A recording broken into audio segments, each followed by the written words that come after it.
ንብረቷ ካለ ንብረቷን ይዛ ትሄዳለች። ለምሳሌ ተጋቡ፣ እዚህ ጋር ቤትም መኖሪያም የለሽም ወላ ሱቅና አሏት አይደል? ቤቷ የሷ ቤት ሆኖ ያገባት እንደሆነ የሷ ቤት ነው የሚወጣው። ማን ነው እሱ ነው የሚወጣው፣ እሷ አትወጣም። ቤቷ የሷ ነው። ግን የሱ ቤት ሆኖ በሶስት ከተፋቱ መህር ካለ መህሯን ነው ያፈሩት ንብረት የራሷ የሆነ ስራ ያመጣችው ገንዘብ ካላት ያን ሐቋን ሊነካባት አይገባም። ምንም ነገር ከሌላት ግን እሱ ራሱን አስተያየት አድርጎ ምናምን የሆነ ነገር ላድርግ ካለ አድርግ ነው። ልጆች ካሉ ግን የልጆቹ ወጪ በአጠቃላይ በማን ላይ ነው ያለበት? በአባት ላይ ነው ያለበት። ልጆቹን ማስተማር፣ ማብላት፣ ማጠጣት፣ ማልበስ በሱ ላይ ነው ግዴታ የሆነበት። ከዛ ውጭ ግን ሌላ የለበትም። አንድ ይሄን ያስተምረናል ይህ ሐዲስ። ሌላኛው በጣም ትልቅ ቁም ነገር ያለው ሐዲስ ነው።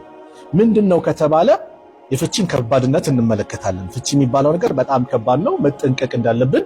ፍቺ የመጨረሻ አማራጭ ነው። ሁለቱ ባለትዳሮች መገዳደል ስለሌለባቸው መለያየት አለባቸው ከተባሉ መለያየት አለባቸው። ለምን? ግድያ ደረጃ እንዳይደርሱ፣ ካልወደዳት ካልወደደችው፣ ፍቅራቸው ካለቀ መጨረሻ ሌላ ከባድ ላይ እንዳይመጣ የሰብ ሞክሮ አይነቶችን አይተናል አይደል? ማኩረፉ፣ አልጋ መለየቱ፣ መገሰጹ፣ መምከሩ፣ የእሷን ቤተሰብ የእሱን ቤተሰብ ሰብስቦ እንዲመክሯት ማድረግ ይመጸደርጎ ከዛ አንድ ፈታውሽ እያለ እያስፈራራ ለምን ወደ ጥሩ ነገር እንድትመለስ እያስፈራራ ብቻ እሷ አምባገነን ሆኖ ደግሞ እሷን አዛም ያረጋኮን ነው። ሊጠነቀቅ ይገባል። አላህ ሊፈራ ይገባል። በእኔ እጅ ነው ብሎ እንደፈለገ ሊሆንባት አይገባም። ሴት ልጅ የአላህ አማና ናት።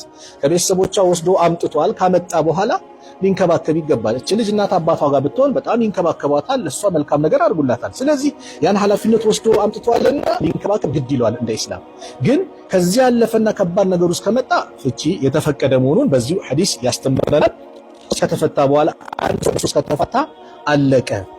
በቃ ሁለቱ ሊመላለሱ የሚችሉት ከዚህ በፊት እንደቀራ ነው። በምንድን ነው? ሌላ አግብታ ፈታ፣ ከዛ ከፈለጋት ሊመለስ። ሌላ አግብታ ፈታ ሲባል የውሸት ጋብቻ አይደለም። አንዳንዱ አለ አረኝ አግባልኝና አንድ ቀን ደሩ ደግሞ ምንም ነገር እንዳሰሩ፣ አንድ ቀን ደሩ ምንም ነገር እንዳሰሩ ጫውታሉ። ከዛስ ትፈታታለህ፣ እኔ አገባታለሁ። የዚህ አይነት ኒካህ የሚባል የለም። ይሄ ማንን ማታለል ነው? አላህን ለማታለል ነው። ማንን? ከባድ ነው። ጥንቃቄ ይፈልጋል ነው። ሌላኛው እቺ ሴት ነብዩ ሰለላሁ ዐለይሂ ወሰለም ኡሙ ሸሪክ የምትባል ሴት ጋር ዒዷን እንድትቆጥር ምን አሏት? አዘዟት አይደል? ከዛ መልሰው ግን አይ ኡሙ ሸሪክ ጋር ይቅርብሽ፣ ሴትዮዋ መጥፎ ሆና ሳይሆን እሷ ጋር የሚመላለሱ ማን አሉ? ወንዶች አሉ። አጅነብይ የበዛበት ቦታ ላይ ሌላ ችግር እንዳይፈጠር ለሷም ነፃነቷም ደግሞ ስለማይሰጣት ማንጋይጂ አብዱላህ ኢብኑ ኡሙ መክቱም አይነ ስውር ስለሆነ አይመለከትሽም፣ ተድዒና ሲያበኪ ልብስሽን ታውልቂያለሽ፣ ምን ቻለሽ እዛ ይጃሏት ነብዩ ሰለላሁ ዐለይሂ ወሰለም።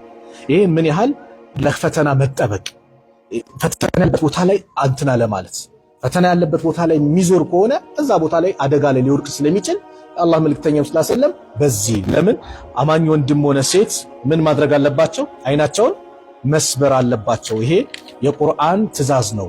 ሴትም ሆነ ወንድም የሆነ አይናቸውን መስበር እንዳለባቸው አላህ ወቁል ሊልሙእሚናት ለአማኝ ሴቶችን በላለ ወቁል ሊልሙእሚኒና ለወንዶችም እያለ የጉዱ ሚን አብሳሪ አይኖቻቸውን ይስበሩ ወንዶችን፣ ሴቶችን ደግሞ የጉዱድና ሚን አብሳሪሂን አይኖቻቸውን ሰበር ያድርጉ።